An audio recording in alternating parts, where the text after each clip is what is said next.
Dalam sejarah panjang umat manusia, selalu ada perang. Selalu ada penindasan. Dan selalu ada sekelompok orang yang berdiri di antara kegelapan dan harapan. Tapi mereka bukan tentara biasa. Mereka tak bisa mati. Mereka adalah The Old Guard. Film ini dibuka dengan suara narasi dari Andi, prajurit wanita abadi yang telah hidup ribuan tahun lamanya. Ia adalah pemimpin dari sekelompok kecil immortal, yang selama berabad-abad diam-diam menyelamatkan umat manusia dari balik bayang-bayang. Andi tidak sendiri.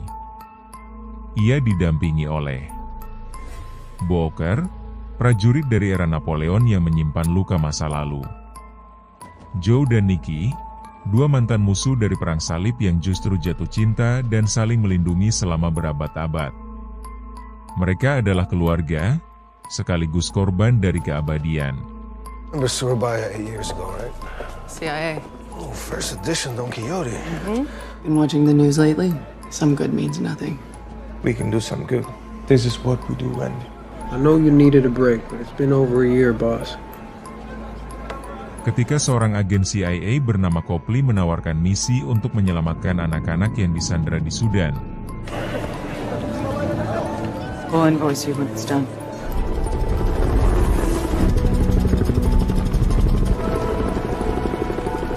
Mereka langsung bergerak. Namun misi itu ternyata jebakan. Mereka ditembak, dibantai habis-habisan. Hanya untuk bangkit kembali di depan mata para penyerang. Tubuh mereka sembuh seketika. Dan dunia tahu, mereka tidak bisa mati.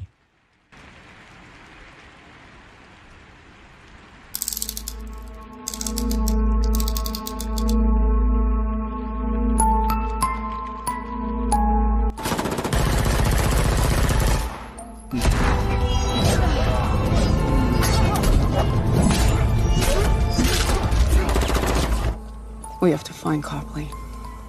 They know who we are. They know what we are. Di saat yang sama, di Afghanistan, seorang tentara wanita muda bernama Nile Freeman mengalami kejadian aneh.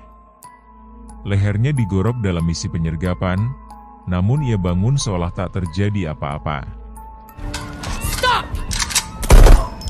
I'm trying to save you, man.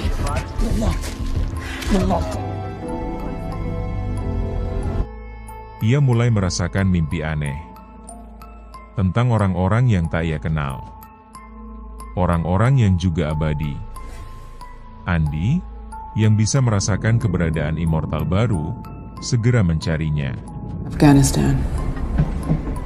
Earlier combat duty. I felt her die. The knife was a Pishka's. Medical team. She's just a baby. Ia menculik Nile, membawanya ke markas, dan menunjukkan kebenaran. Bahwa hidupnya telah berubah. Bahwa ia tidak akan pernah tua, tidak akan pernah mati, dan mungkin tak akan pernah punya tempat di dunia biasa. Why you took me? So I could join your army? You said you had answers. I didn't say you'd like them.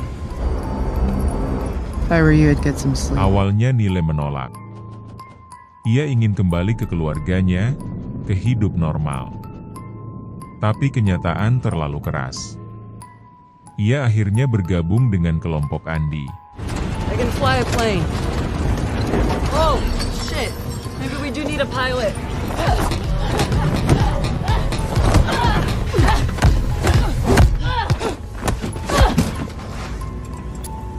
Sementara itu, di sisi gelap dunia, CEO perusahaan farmasi ambisius bernama Merrick mulai memburu mereka. Ia percaya keabadian para immortal bisa diambil, bisa diubah jadi serum penyembuh, dan bisa dijual pada miliarder yang ingin hidup selamanya. Dengan bantuan Copley, Merrick menculik Joe dan Nikki. Ia mulai menyiksa mereka demi mengambil kode genetika keabadian dari tubuh mereka. Tapi satu hal yang tak ia mengerti. Para immortal ini bukan eksperimen, mereka adalah pejuang. It wounds take longer to heal.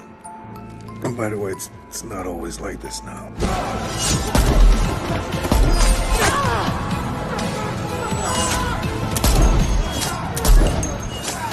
I recommend that we leave right now.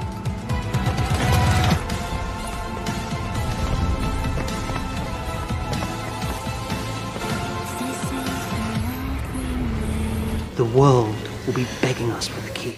We can't have them strolling back out into the world. Andy dan Nile menyusun rencana penyelamatan. Namun kejutan lain menanti. Booker mengkhianati mereka. Are you alright, boss? Yeah. I still have time with them. But it'll be years before they realize. Humanity needs you to share your gift. You could help end needless what you wanted. If Mary can discover how we keep living. Lelah dan putus asa hidup abadi, ia menjual informasi demi janji bisa disembuhkan dari keabadian. Tapi pengkhianatan itu hanya memperburuk keadaan. Andy, yang dulu abadi, kini mulai melemah. Tubuhnya tak lagi sembuh secara ajaib. Ia mulai menjadi fana.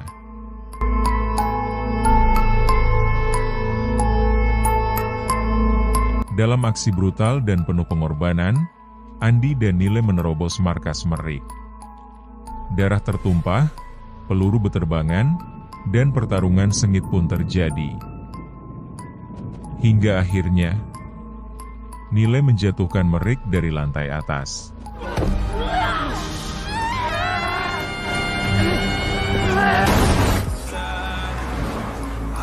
Satu musuh besar tumbang. Tapi luka yang tersisa, lebih dalam dari sekadar fisik. Booker akhirnya menyesal. Ia dihukum oleh kelompoknya, bukan dibunuh, tapi diasingkan selama 100 tahun. Hukuman abadi bagi mereka yang abadi. Dan Andy, kini manusia biasa. Ia menua. Ia bisa mati. Tapi ia memilih bertahan. Karena bagi Andy, keabadian sejati bukanlah hidup selamanya. Tapi melakukan kebaikan, bahkan ketika tak ada yang tahu. Film berakhir dengan keheningan. Namun dalam satu adegan mengejutkan, seseorang yang dulu dikira telah lenyap, kini kembali. Quinn, sahabat sekaligus cinta lama Andy yang pernah dikurung dalam peti besi dan ditenggelamkan selama ratusan tahun, kini berdiri di depan Booker dengan senyuman penuh misteri. Pertanda bahwa cerita ini belum selesai.